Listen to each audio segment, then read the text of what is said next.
Very good morning to all of my dear students. आज हम कर रहे हैं 7.5 एक्सरसाइज एमडीसी मैथ्स की स्ट्रेट लाइंस।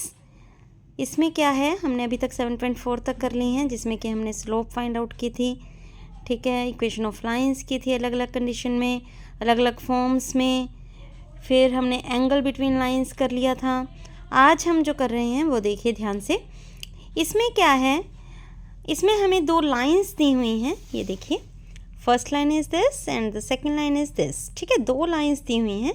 इसमें कंडीशन देखनी है कि अगर कब ये दो लाइंस इंटरसेक्टिंग होंगी, कब ये दो लाइंस पैरेलल होंगी और कब ये दो लाइंस कोइंसिडेंट होंगी, ठीक है। वैसे आप ये 10th में कर चुके हैं, बट मैम 2 साल हो गए, अब तक तो भूल गए, है ना। याद थोड़ी रहता है मैम 2 साल, हमने तो कल क्या खाया था वो याद नहीं है, आप 2 साल पहले की बात कर रहे हैं। चलो कोई बात नहीं, हम अभी याद करते हैं।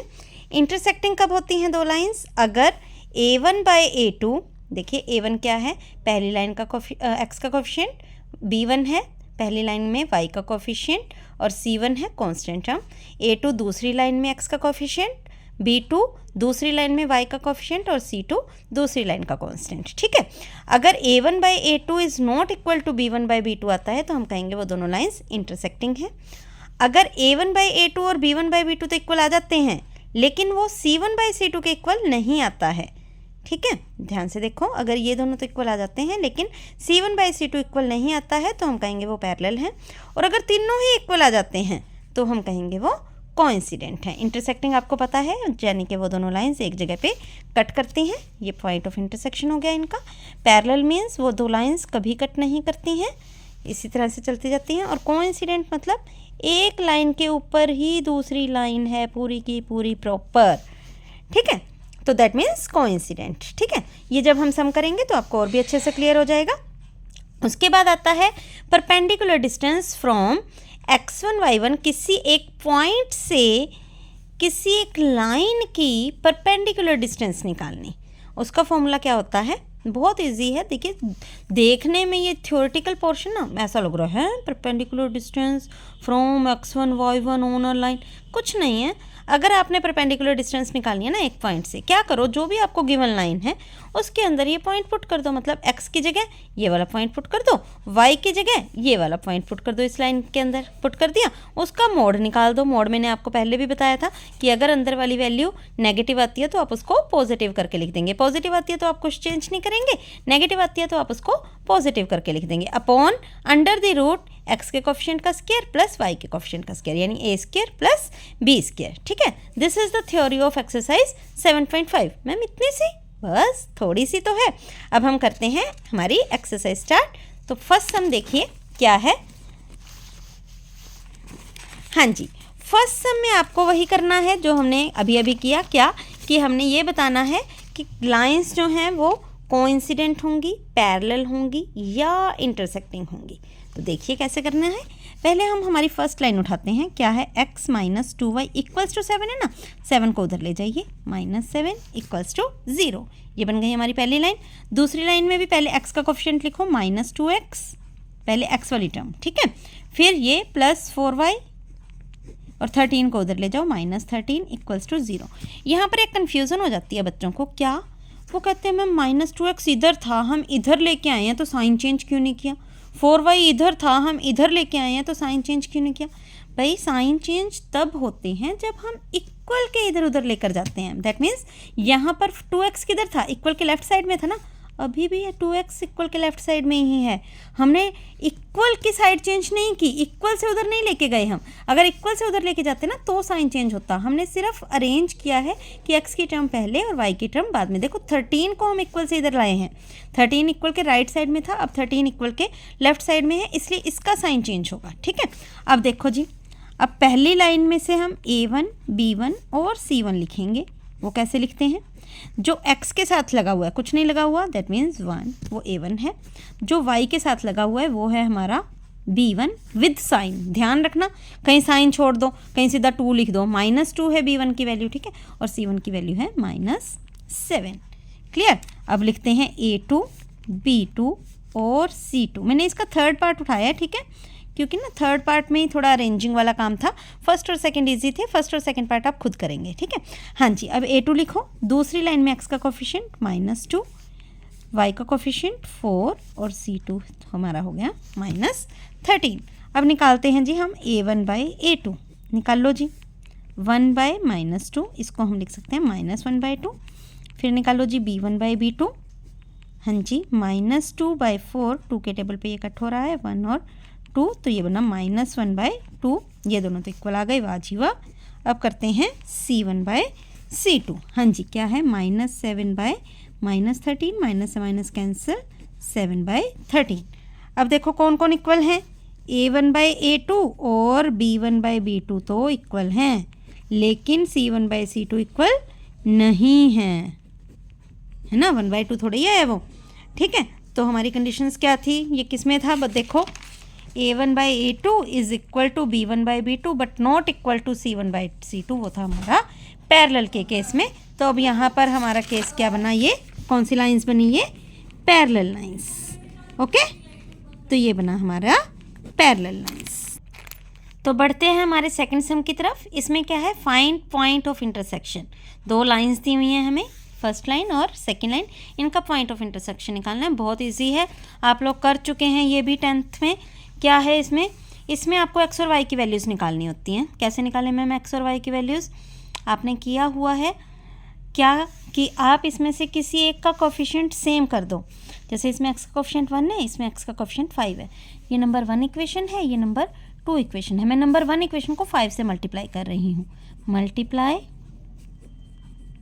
इक्वेशन 1 विथ 5 कर दो जी। ये बना 5x प्लस ये बना 35y इक्वल्स टू 23 को करो 115। सेकंड में इसका पहले से ही 5 है तो हम कुछ कर नहीं रहे हैं, तो एज इट इज़ लिख दिया equals to 16, okay.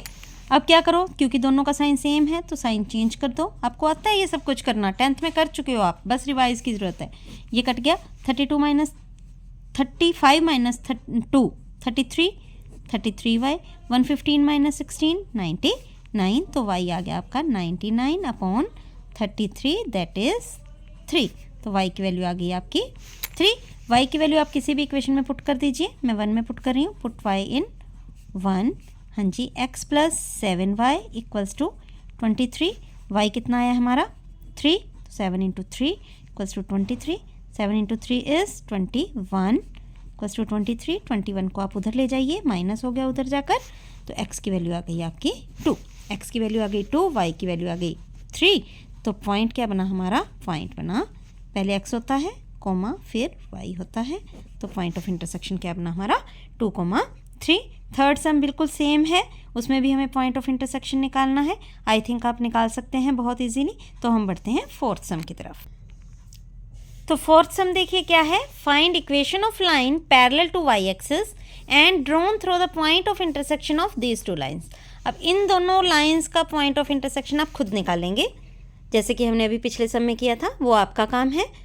Point of intersection निकालने के बाद आपका जो भी आ जाए, मान लो x की वैल्यू आपकी कुछ भी आ जाती है a और y की वैल्यू कुछ भी आ जाती है b, मुझे नहीं पता, ठीक है, मैंने नहीं निकाला, आपने निकालना है, ठीक है। उसके बाद हमने क्या करना है, इक्वेशन ऑफ लाइन लिखनी है। Equation of line parallel to y axis लिखना है ना, वो हमने किया था स्टार्टिंग में। y एक्सिस के पैरेलल लाइन की equation x is equal to something होती है।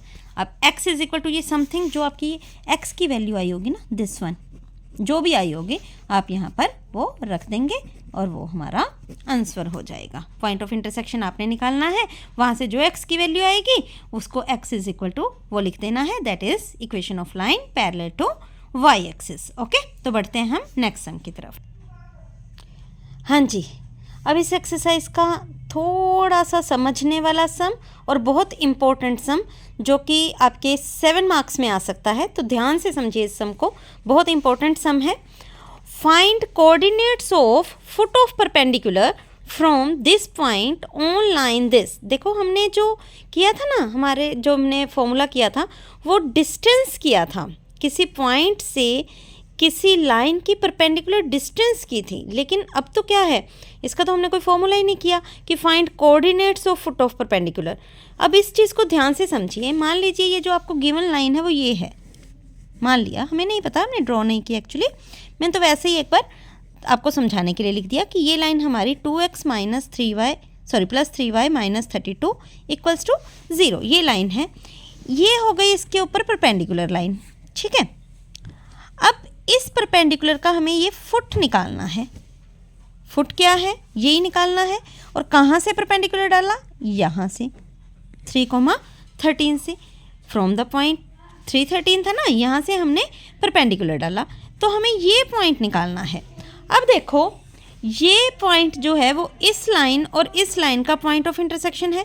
दोनों लाइंस यहाँ पर कट कर रही हैं ना, तो ये पॉइंट हमारा पॉइंट ऑफ इंटरसेक्शन है। अगर मुझे इस लाइन की इक्वेशन मिल जाती है, परपेंडिकुलर वाली लाइन की इक्वेशन मिल जाती है, तो मैं इन दोनों लाइंस का क्या निकाल सकती हूँ, पॉइंट ऑफ इंटरसेक्शन, और वही हमारा क्या होगा, ये वाला फुट ऑफ परपेंडिकुलर होगा। तो अब इस लाइन की इक्वेशन कैसे निकालें, इक्वेशन ऑफ लाइन वो हम पिछली एक्सरसाइज में कर चुके हैं। Perpendicular to given line, given line के परपेंडिकुलर लाइन की इक्वेशन कैसे लिखते थे हम, क्या थी, मैंने क्या कहा था, x और y के कोफिशिएंट को इंटरचेंज कर दो, 3x 2y, बीच का साइन चेंज कर दो माइनस, और कांस्टेंट चेंज कर दो प्लस k इक्वल्स टू 0। अब इस k की वैल्यू भी आपको निकालनी आती है, कैसे, क्योंकि ये लाइन इसी पॉइंट से तो पास हो रही है 3,13, तो इसको नंबर 1 दे दो, आपको 1 पासिस थ्रू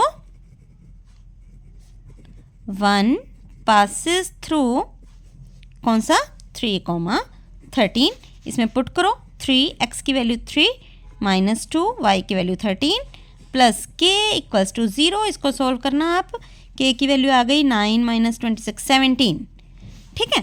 तो ये k की वैल्यू फर्स्ट नंबर इक्वेशन में पुट कर दो, तो आपकी इक्वेशन आ गई 3x minus 2y plus 17 equals to 0, ठीक है। अब गिवन लाइन और इस लाइन का पॉइंट ऑफ इंटरसेक्शन निकाल दो, वो मैंने आपको बताया ही है। इसका x का कोफिशिएंट है 2, इसका x का कोफिशिएंट है 3। इस इक्वेशन को मैं 3 से मल्टीप्लाई कर रही हूँ, इस इक्वेशन को मैं 2 से मल्टीप्लाई कर रही हूँ। करिए इस इक्वेशन को 3 से multiply, 6x plus 9y minus 6x plus 9y minus 96 equals to 0। और इस इक्वेशन को मैं 2 से मल्टीप्लाई कर रही हूँ, करते हैं 2 से मल्टीप्लाई, तो क्या आ गया, 6x minus 4y minus 34 equals to 0, sorry plus था, प्लस 34 इक्वल्स टू 0। अब दोनों का साइन सेम है तो हमने साइन चेंज कर दिए, ये कट गया, 9 प्लस 4 इज़ 13y माइनस ये बना 130 इक्वल्स टू 0, तो 13y बना 130 और y आ गया 130/13, ये आ गया जी 10, y की वैल्यू 10 आ गई। अब y की वैल्यू 10 पुट कर दो किसी भी एक इक्वेशन में, ठीक है, गिवन लाइन में पुट कर दो, तो आप x की वैल्यू निकाल लेना, वो आ जाएगी जी आपकी कितनी 1। तो पॉइंट ऑफ इंटरसेक्शन हो गया आपका 1,10, ओके। ये सम हमारा यहीं पे ख़त्म होता है, लेकिन कई बार क्या होता है ना, ये किसी सम में, जैसे कि नेक्स्ट सम में ही है, उसमें ना ये क्या करता है कि ये लेंथ ऑफ परपेंडिकुलर पूछ लेता है। जैसे ये है ना, ये लेंथ ऑफ परपेंडिकुलर पूछ लेता है, यहाँ से लेके यहाँ तक की डिस्टेंस है ना। तो उसमें हम क्या करते हैं, मैं इसी को ही आगे कंटिन्यू करती हूँ ताकि अगला सम मैं आपके लिए होमवर्क के लिए छोड़ दूँ। तो क्या करते हैं, हमारा ये पॉइंट निकल गया ना, कितना निकला 1,10, तो इस पॉइंट को 1,10 लिख दीजिए आप। अगर ये लेंथ ऑफ परपेंडिकुलर पूछे, लेंथ ऑफ परपेंडिकुलर, तो आप क्या करेंगे, इन दोनों पॉइंट्स के बीच की डिस्टेंस निकाल देंगे। वो कैसे निकालते हैं, उसका फॉर्मूला होता है, x के कोफिशिएंट में से x का कोफिशिएंट माइनस किया, उसका स्क्वायर किया, 3 माइनस 1 का स्क्वायर कर दिया, ठीक है, प्लस ये फॉर्मूला है, याद रखिएगा। फिर y के कोफिशिएंट में से y का कोफिशिएंट माइनस किया, उसका स्क्वायर कर दिया, 13 माइनस 10 का स्क्वायर, 13 माइनस 10 का स्क्वायर, और अंडर दी रूट लगा दिया। दिस इज़ द फॉर्मूला, ठीक है। ये बना जी 2 का स्क्वायर प्लस ये बना 3 का स्क्वायर अंडर दी रूट, 2 का स्क्वायर इज़ 4, 3 का square is 9 under the root, तो ये बन जाता है √13। तो ये हमारा आंसर हो जाता है। तो नेक्स्ट सम आप खुद करेंगे। आज की वीडियो में हम इतना ही करते हैं। अगले जो सम है उसमें सिर्फ लेंथ ऑफ परपेंडिकुलर्स निकाली हुई है किसी गिवन पॉइंट से, उसमें आपने वही फॉर्मूला लगा देना है कि वो पॉइंट उस लाइन में पुट कर दिया, बताया था ना आपको फॉर्मूला, मैं एक बार दिखा देती हूँ आपको कौन सा फॉर्मूला था, दिस वन, ठीक है। तो ये फॉर्मूला लगा दीजिएगा तो वो सारे सम हो जाएंगे। मैंने 2-3 सम आपके लिए होमवर्क के लिए छोड़े हैं। ठीक है जी, पसंद आए तो प्लीज़ लाइक एंड सब्सक्राइब।